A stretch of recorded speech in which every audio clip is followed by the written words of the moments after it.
I'm now joined by Tracy Abbo, Director of Nursing at Open Arms Hospice. Tracy, thank you for being with us this morning. How are you? Great. Thank you so much for having me. Of course, looking forward to chatting with you. So let's start off with, might sound silly, but for those who don't know, maybe younger people watching our program, what exactly is hospice care? So, hospice care is basically palliative care when someone's approaching end of life. So, when a patient or family decides that, curative measures just aren't working and want to focus more on comfort and being at home and having symptoms managed at home for the rest of their days, that's where hospice care comes into play.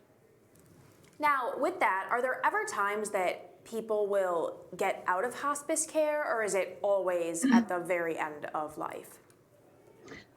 No, actually, we kind of sometimes see that a lot of patients, not a lot, but some do better once they're admitted to hospice. And we have what we call graduated some patients in the past where, maybe they were having a rapid decline in health, but with effective symptom management from experts in the field, things sort of improved, got better, and they no longer met eligibility for hospice. They would then graduate from the program. Um, Medicare sets guidelines for certain diagnoses in order for someone to elect the hospice benefit.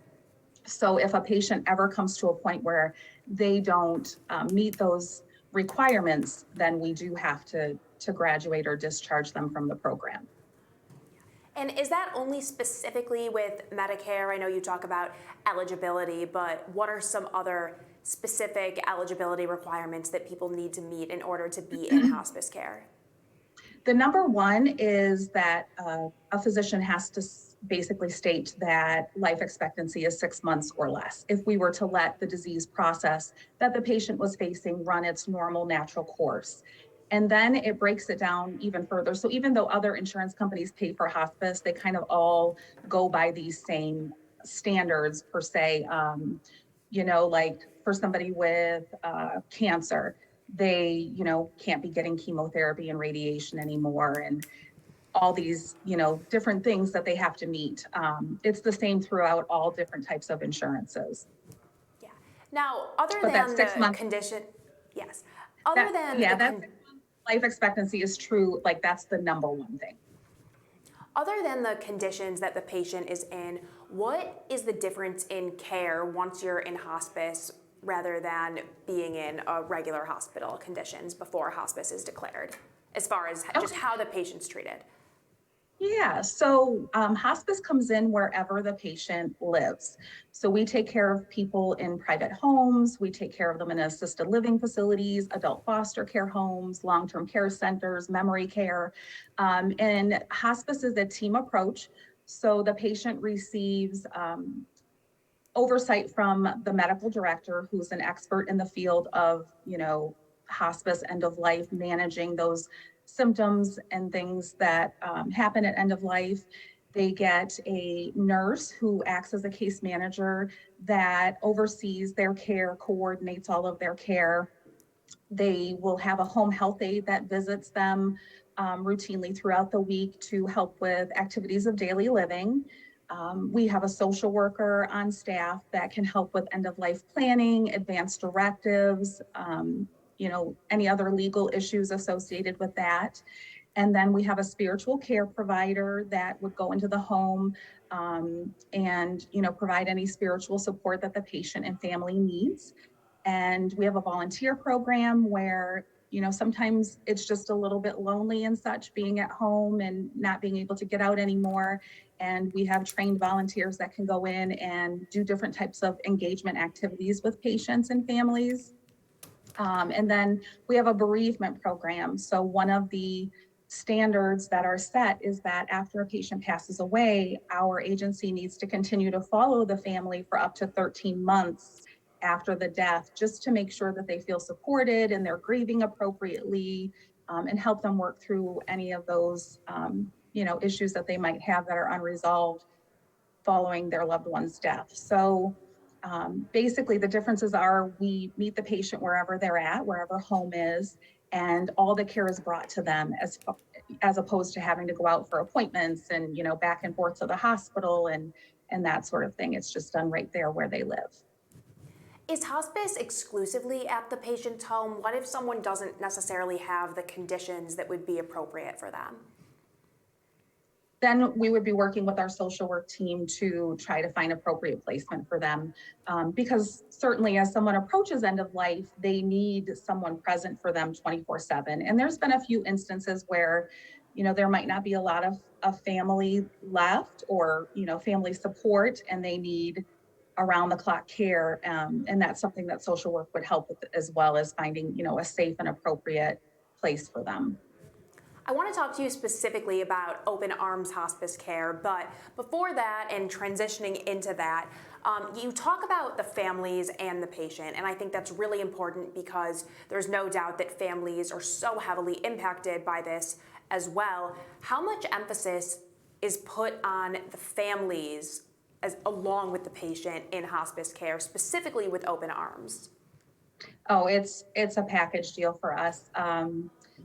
One thing that sets Open Arms, I think, apart from other hospices is that we are a smaller hospice agency. So our caseloads are a lot smaller, and that enables our team to spend a lot more time with the patient and families. And, a strong bond is formed, and we spend a lot of time just making sure that they're adequately prepared to care for that loved one at home through, all the way through the end. We always say we want to start on day one to have a really great solid plan for the patient and family all the way through our last day with them. And we just, sometimes we even go beyond 13 months. We hear from family members, that we've had a couple of years ago at times, just because of the relationships that are formed. So we just really want to set them up for success so that they truly have a wonderful experience, because they're facing something horrible, but in light of that, providing someone the gift of hospice, to live out their last days as quality days with the people they love in the place that they're comfortable, is such a gift. And we want them to feel like they're providing a gift, and not feel burdened. And we want to give them all the support that they need.